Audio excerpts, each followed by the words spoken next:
مفتی طارق مسعود special.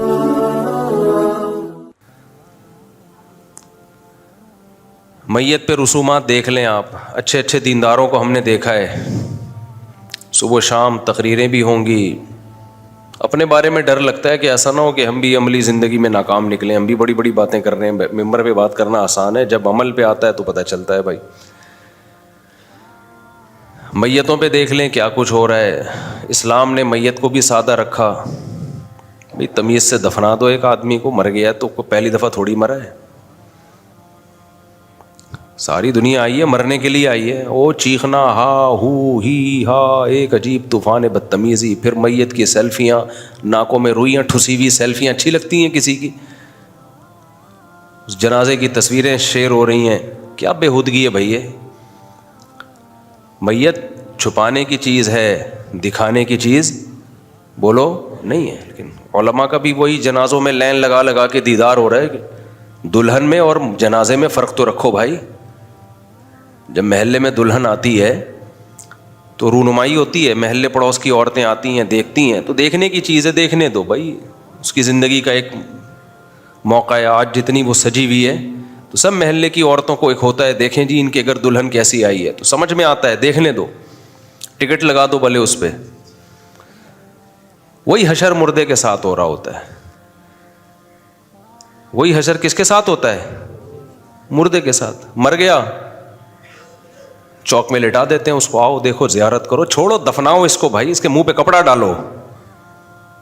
پھر فضول باتیں جاہلوں والی، نور برس رہا ہے چہرے پہ، بڑا اچھا مسکراتا ہوا چہرہ، او بھائی وہ مرا تھا تو مسکراتے ہوئے اتفاق سے یہیں اٹک گئے اس کے دانت۔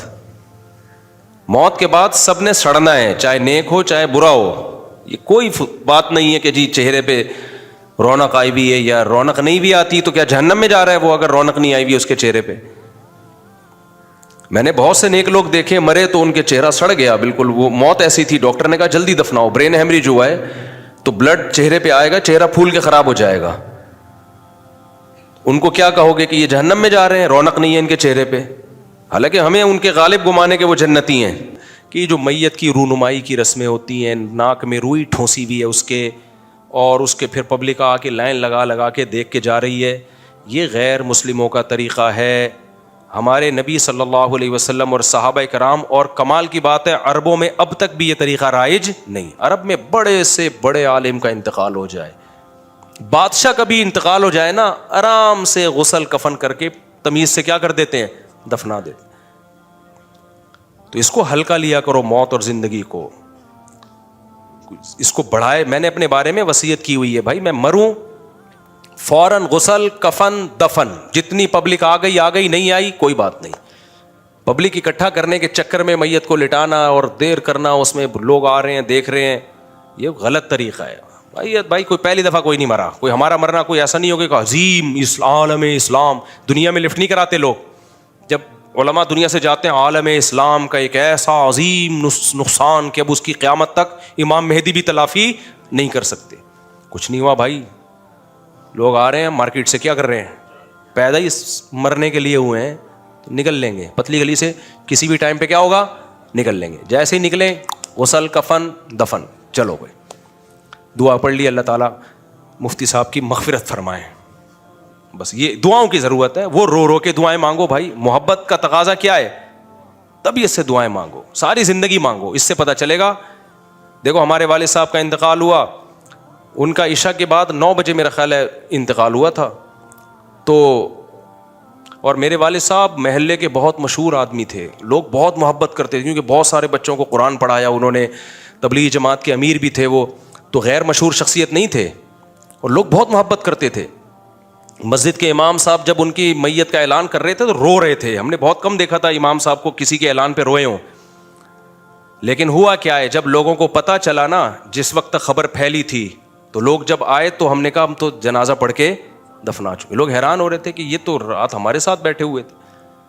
تو اب کوئی کہے گا یہ مفتی صاحب کو اپنے والد سے محبت نہیں، ان کے بچوں کو اپنے والد سے محبت نہیں، بھائی ہمیں شریعت سے محبت پہلے ہے، ابا سے بعد میں۔ پھر دعائیں کرتے ہیں، اللہ کا شکر ہے مجھے نہیں یاد پڑتا کبھی دعا کے لیے ہاتھ اٹھائیں اور اپنے والدین کے لیے دعا نہ مانگی ہو ہم نے، کوشش کرتے ہیں دل سے ان کے لیے زندگی بھر. وہ محبت کا اس سے پتہ چلتا ہے. شو بازیوں سے محبت کا پتہ, ناٹک اور جو ڈرامے چل رہے ہیں آج کل, ہا ہو یہ یوں عجیب تماشے چل رہے ہیں, پھر وہ دیگوں پہ دیگیں. کل کسی نے ٹک ٹاک پہ ایک بڑی بہترین ویڈیو بھیجی میت کی دیگ پہ نا, کہ اس کا بھائی مر گیا اور بریانی کھا رہا ہے اور رو رہا ہے. بریانی بڑی مزے کی تھی, سمجھ میں نہیں آ رہا اس کو کہ روؤں کہ میں ہنسوں. تو میں نے وہ بہت پھیلائی لوگوں کو, میں نے کہا یار بالکل صحیح نقشہ کھینچا ہے. دیگوں پہ دیگیں, ڈھکن کی کیسی آوازیں آ رہی ہوتی ہیں. ایک جگہ ہم نے دیکھا میت ہوئی ہے, وہ انتقال ہو گیا, ان کا رو رہے ہیں. شام کو میں گیا ہوں تو ڈھکن کی آوازیں آنی. دیکھ کے ڈھکن کا اپنا لطف ہے, ڈڑنگ کر کے ہٹتا ہے نا جب وہ ڈھکن, کیسا مزہ آتا ہے قورمے اور بریانی کی دیکھ کا. وہ اپنا لک ہے, وہ گورے اس سے محروم ہیں, ڈڑنگ کر کے نا. تو پھر بات چلی بھائی اس میں 2 بوٹیاں اور ڈال کے لا. میں نے کہا دوپہر یہاں چیخ و پکار کی آوازیں آ رہی تھی, اور رات کو کیا منظر ہو رہا ہے. ایسی خوشبو آ رہی تھی کہ دل چاہ رہا تھا 2-4 اور بھی جنازے ہو جائیں تو کتنا اچھا ہو جائے گا. تو اللہ ہماری حفاظت فرمائے بھائی. یہ چیزیں ہم کہاں سے سیکھتے ہیں, یہ غیر مسلموں سے. ایک نیچرل پروسیس ہے, مرتے ہی جلدی دفنانے کا حکم کیوں ہے؟ بولو نا بھائی کیا ہو گیا؟ دیکھو پیغمبر صلی اللہ علیہ وسلم کو جلدی دفنانا کا حکم نہیں تھا, کیونکہ انبیاء کرام دنیا سے جانے کے بعد ذرہ برابر بھی ان کی باڈی میں کوئی تبدیلی نہیں آتی. تبھی نبی صلی اللہ علیہ وسلم کے جسد اطہر کو 1 ہفتے بعد دفنایا گیا ہے. اس میں 2 مصلحتیں تھیں. ایک مصلحت تو یہ تھی کہ خلافت کا مسئلہ, کہ صحابہ نے سوچا خلافت کے مسئلے کو پہلے حل کریں, کیونکہ اس میں اگر ڈیلے ہو گیا نا تو تلواریں چلنا شروع ہو جائیں گی آپس میں, کیونکہ یہ امیر کا انتخاب یہ آسان کام نہیں ہے. اس کو پہلے نمٹاؤ, جلدی سے نمٹاؤ اس مسئلے کو پہلے. ظاہر ہے اس میں ٹائم لگا, کہ ایسا نہ ہو کہ یہ امت چند سیکنڈوں کے لیے بھی بے لگام ہو, کوئی ان کا حاکم نہ ہو. جیسے ہمارا حال ہے نا, ہمارے ملک کا مسئلہ کیا ہے, کوئی طاقتور حکمران نہیں آتا ہمارے یہاں. جو بھی آتا ہے اتنا کمزور ہوتا ہے کہ دوسرا اس کی ٹانگیں کھینچنا شروع کر دیتا ہے, تو وہ کچھ بھی نہیں کر پاتا, نہ اچھا نہ غلط, کچھ تو کرنے دو اس کو. تو نبی صلی اللہ علیہ وسلم کا جو جسد اطہر تھا, وہ بہت لوگ کہتے ہیں نا صحابہ نے دفنایا یا نہیں. بھائی اس میں 2 حکمتیں تھیں. ایک تو خلافت کی اہمیت, کہ مسلمان امیر کے بغیر نہیں ہو سکتا, گورنمنٹ کے بغیر نہیں ہو سکتے. بھائی آپ پولیس کو جتنا مرضی برا کہو, لیکن اگر آپ یہ پولیس کا شعبہ ختم کر دو نا تو ہر گلی محلے میں لاشیں کے انبار ملیں گے آپ کو. نہ ہونے سے ایک برا شعبہ ہونا بہرحال بہتر ہے, نہ ہونے سے بہتر ہے. ہاں ٹھیک کرنے کی کوشش ضرور کرو, اس کے ہم مخالف نہیں ہیں. اور ٹھیک کیسے ہوگا؟ 2 طرح سے ٹھیک ہو سکتا ہے. ایک تو ان پولیس والوں کو سمجھاؤ محبت سے, ان کو ہدیے دو, پھر سمجھاؤ, پھر یہ بات سنیں گے آپ کی.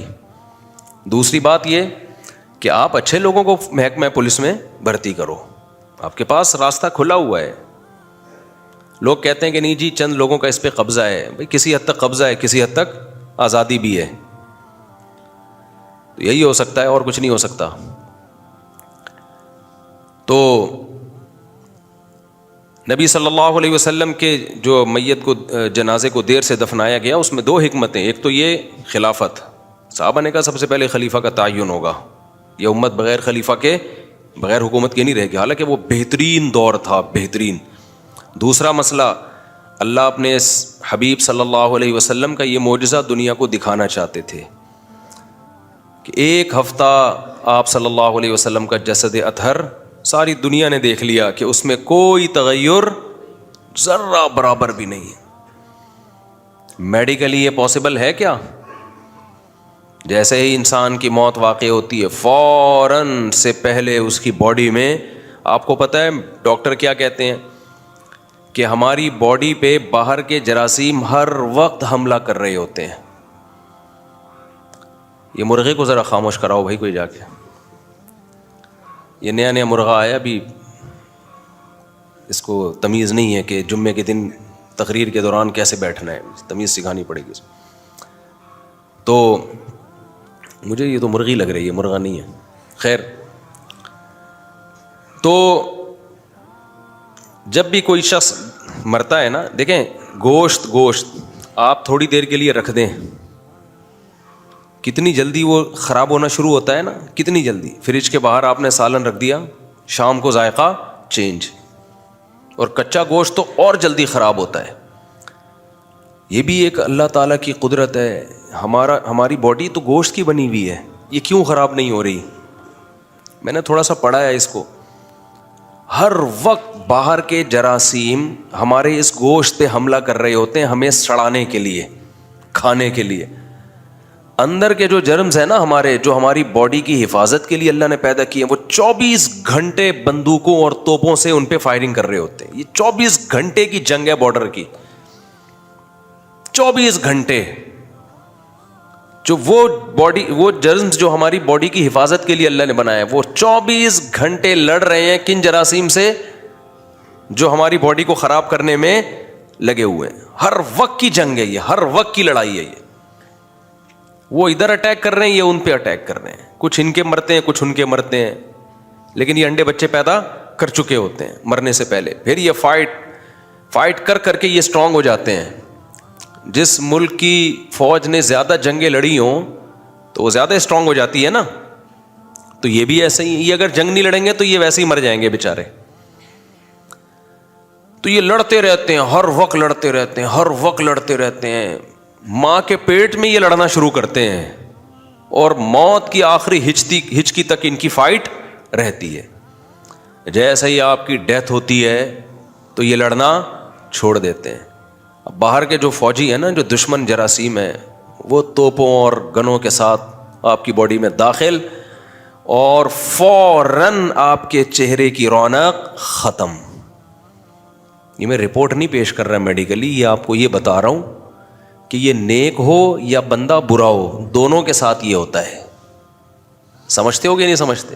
لہذا دونوں نے فوراً سڑنا شروع کر دینا. اس کا نمازی پرہیزگار ہونے سے یا شرابی اور زانی ہونے سے کوئی تعلق نہیں. ہاں, کرامت کے طور پر اللہ کسی کی باڈی کو سلامت رکھیں, جیسے ہم نے بہت سے شہداء دیکھے ہیں 6 مہینے بھی جسم سلامت رہتا ہے, ان کے خون سے خوشبو آ رہی ہوتی ہے.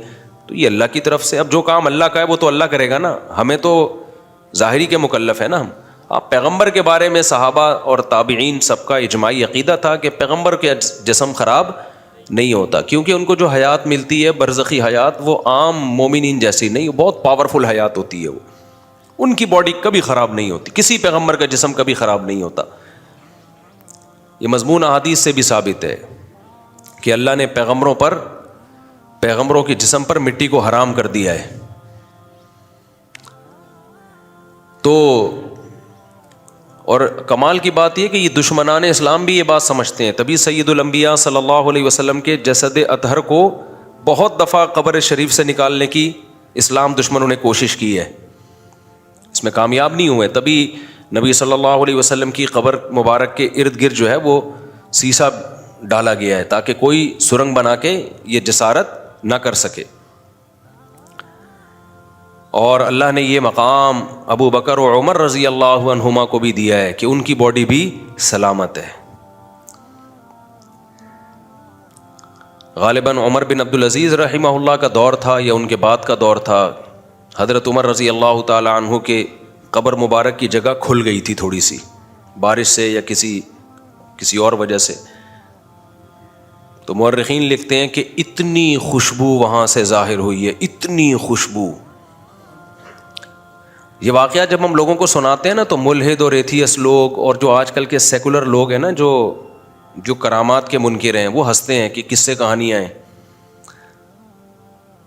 تو یہ واقعات ان کو قصے کہانیاں لگتے ہیں جنہوں نے ایسی کرامتیں اپنی آنکھوں سے نہ دیکھی ہوں.